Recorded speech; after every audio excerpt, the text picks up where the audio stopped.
Ұшқан, иә. Каналыма тіркеліп, лайк басуды ұмытпаңыз.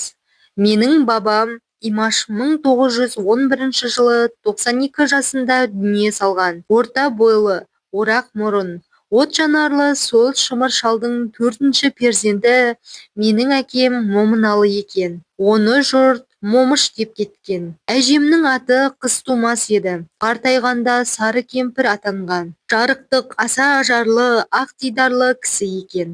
Әжем өзінің ұлдарына өңшең аққұба аруларды айттыруға ынтық болған. Баласына қанша қатал болса да, әжем менің әкемді жақсы көріп, мақтан тұтып, бұл қара баланың түрі маған тартпаса да, ақылдылығы тартты. Соған да Құдайға шүкір деп отырар еді. Әкем айтыс қуып, әндетіп жүре-жүре 33 жасында Әбдірахманның Рәзия атты қызына үйленіпті. Ол менің шешем еді. Ол кісі мен 3 жасқа толар-толмаста қайтыс болған. Анамның қандай кісі болғанын тек әжем мен әкемнің әңгімелерінен ғана білемін. Рәзияның тұңғышы Үбіш, онан кейінгілері Үбиян, Сәлима, Әлима.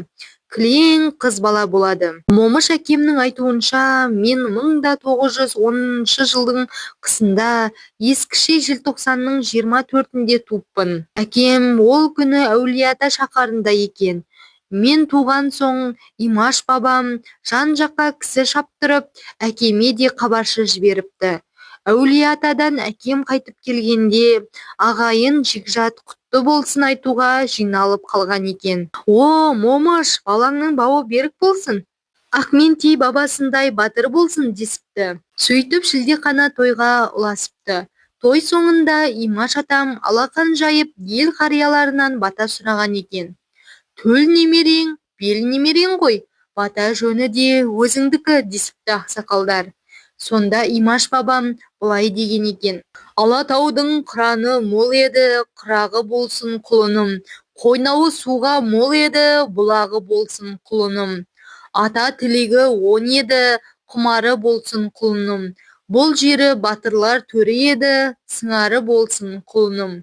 Жарық дүниеге келгеніме 2-3 ай болғанда шешем мені күн көзіне шығарып, Имаш атамның алдына әкеліпті.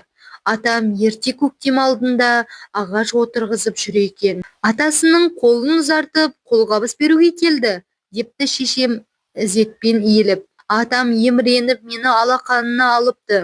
Қолыма жас бұтақ ұстатып, құрық деп берсем құл болма, шыбық деп берсем шіл болма. Бәрінен де шырағым, баяны жоқ ұл болма, деп келініне мені қайтарып берген екен. Бауыржан Момышұлы. Айттыру, құда түсіп қыз алып беру. Бата жөні өзіңдікі, батаны өзің бергенің жөн.